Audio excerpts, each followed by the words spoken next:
with another video. Yes, I apologise I didn't do a video for the French Grand Prix, but if I'm going to be truly honest, the reason why I didn't do a video for the French Grand Prix is because there's one team out there who are very successful and very dominant at one thing that they are far better at than other teams. This team are far better at every other team at completely throwing away, messing up strategy decisions and making an absolute clown show of themselves, because they're not just a bunch of clowns. They are the entire circus. They are a team who paint themselves in red, they wear red clothes, and they are based in Maranello in Italy. You know who I'm talking about. Yes, it's our good old friends Ferrari. You've just gotta love Ferrari, don't you? Honestly, I might as well just get on with the video, and I will talk a bit about the French Grand Prix, but of course I will also be mostly talking about today's Hungarian Grand Prix. Max Verstappen, 9.5 out of 10, won the race despite having started down in 10th place. His lowest ever grid slot in order to win a race. Very impressive, but it has to be said, with the way Ferrari did their strategy today, he always was in with a shout of winning. I'm sorry, that Ferrari team really should be just utterly embarrassed at themselves at this point. I mean, having said that though, the Red Bull strategist, Hannah Owens, or whatever her name is, did a great job in helping Max jump up through the order, throwing the pit cycles, put on the correct set of tyres throughout most of the race, made him get off the soft tyres pretty quickly and made him do a lot of stints on the medium tyres, because, as you will realise, the hard tyres didn't work at all, because especially when the Alpines went on the hard tyres, it was very clear the hard tyres were not going to work in today's cold weather. Oh no! But of course, there was one team who completely ignored what Alpine were doing. Was Mercedes and Red Bull actually paid attention? Second place, Lewis Hamilton, 9.5 out of 10. Yeah, he also mocked up qualifying, but just like Max Verstappen, he got his way up the order. And, and I don't know where he is now in the championship, but he is a lot closer to Max than he was about 4 or 5 races ago. So well done to him. George Russell, third place, grabbed his first ever pole position on Saturday. But as for his performance over the weekend, it's 9 out of 10 for me. Did well to hold on to the lead at the start of the race. Did a good job trying to fight off Leclerc, but of course it was pretty obvious that Leclerc was always going to overtake him. But nonetheless, despite his tyres fading off and of course him struggling towards the end, he still did a good job to get a podium, meaning that of course he's finished in the top 5 in every race he's finished so far this season, with of course the exception of the sprint race at Imola. Carlos Sainz, 8 out of 10, got completely mucked around by Ferrari's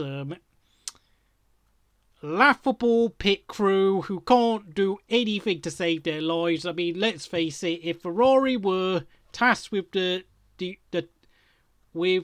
assassination of Julius Caesar, Brutus would have stabbed himself to death. They are clueless. I don't know what they're doing. I mean, yes.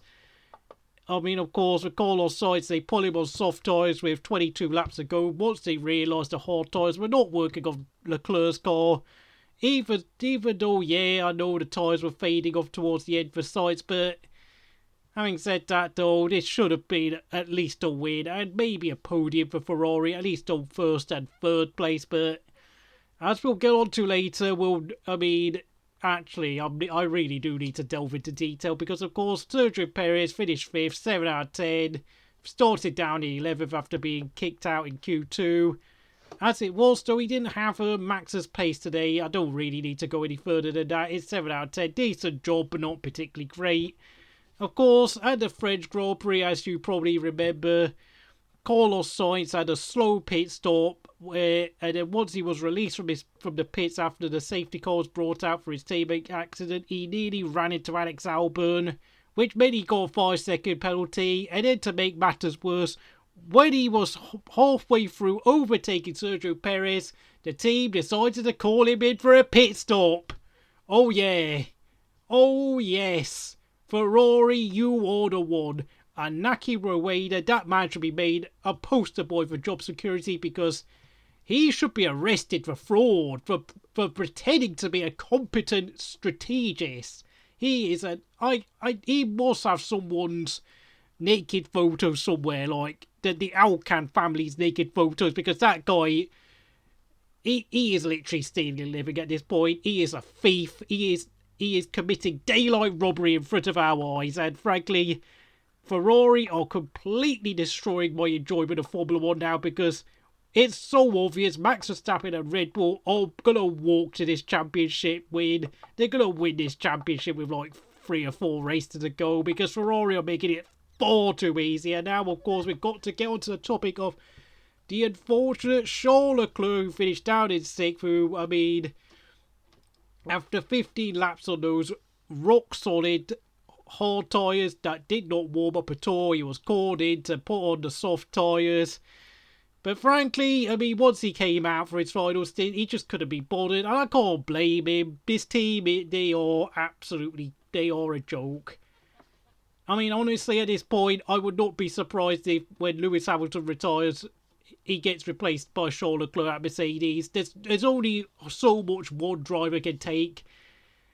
I know he's going to turn into a pariah by Ferrari fans if he ever does leave the team, but, you know, the Tifosi need to spare a bit of sympathy for him because this team are going to turn him into John Alesi 2.0 if he does not leave. He is going to end up wasting his career in the same way John did back in the 90s.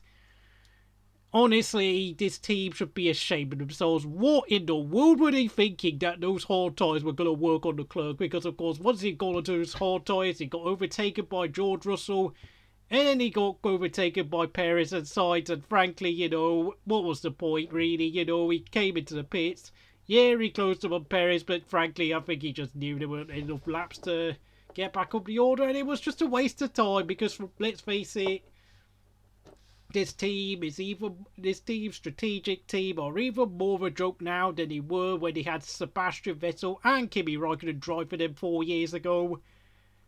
I mean, if Ferrari cannot be bothered to do things properly, then I cannot be bothered talking about them anymore. I just don't care. I do not care. This team, they have the fastest car on the grid this season. They arguably have an even better car this year than they had in 2018, but yet they are blowing this championship even more quickly than they did between 2017 and 2018. And I think from what I've seen from the championship table, Mercedes are now something like only 10 points behind Ferrari in the constructor standings. It's absolutely pathetic, and I will not be surprised that even if, without winning a race this season, Mercedes actually beat Ferrari to second place, because frankly, Ferrari are absolutely embarrassing. You know, from starting second and third, they end up finishing 4th and 6th. 4th and 6th from second and third on the grid. Like, I know the weather was cold, you couldn't get the tyres to work properly, but it was so damn obvious from watching the two Alpines go around a track that the hard tyres were not going to work. Like, why can you not be able to watch the progress of other teams around you? Is it that hard, Ferrari?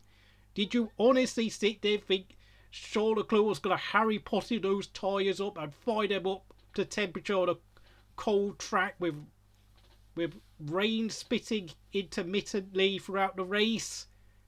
The answer was clearly no, but you, Ferrari, need to just disappear from the face of the earth. You are absolutely embarrassing. I mean, if I did a video about the French Grand Prix, I mean, there's a reason why I didn't do it, because I was on the verge of blowing up into flames after that race. I could remember 7 days ago, I was like, seriously, Ferrari? Are you this stupid? I mean, yes, I know Charles Leclerc was responsible for crashing his car, but those tyres he was on was already getting old, and you should have called him in at least 2 or 3 laps earlier, but you didn't, because apparently Ferrari know everything. They don't need to take advice from me, they don't need to take advice from you, they don't need to take advice from TV pundits. Nah, they're cleverer than us. That's the Scuderia Ferrari are always smarter than everyone. What does a random bloke like me sitting behind a computer screen know? Oh, I'm just an idiot. I don't work for Ferrari. Let's just ignore me. Let's ignore you. Let's ignore the TV commentators. Let's ignore ex-drivers, ex-team managers.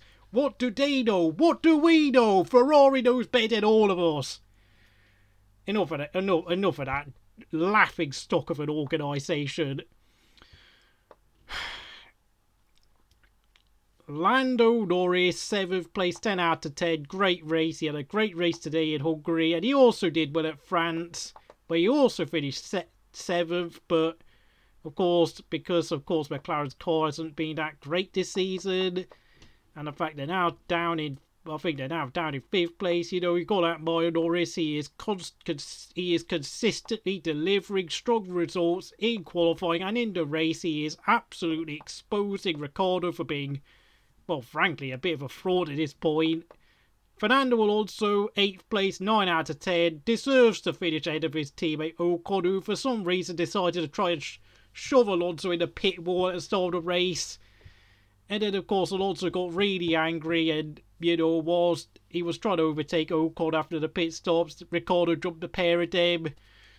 No, it wasn't. I mean, both drivers were not very smart today, but I can't really blame Alonso for trying to re-overtake Ocon after the pit stops, because Ocon is nowhere near as good as Fernando. I don't know what on earth is wrong with Ocon, I beg your pardon, Esteban Ocon that is, who gets an 8 out of 10 for finishing 9th place. Yeah, he beat Alonso in qualifying, but all I'm going to say about Ocon is that he's the sort of driver who would be very happy, who would do everything to beat his teammate, even if it meant he lost time to the car in front of him, and the car behind him and his teammate would gain time on them, and even in this case, end up overtaking him and his teammate, when of course Ricciardo was right there after the pit stops.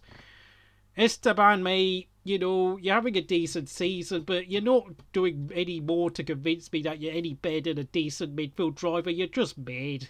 I just can't be arsed with you. I don't even like you at all. You're just an arsehole.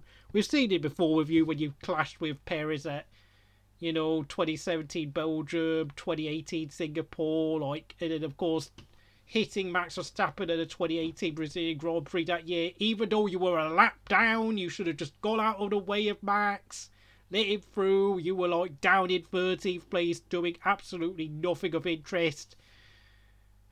I mean, let's face it, yeah, you're ahead of Alonso in the championship standings, but you're not that good a driver. To be honest, I'm not sure you're any better than Oscar Piastri, who's been singing his arse all season, because of course there's not enough seats in Formula 1.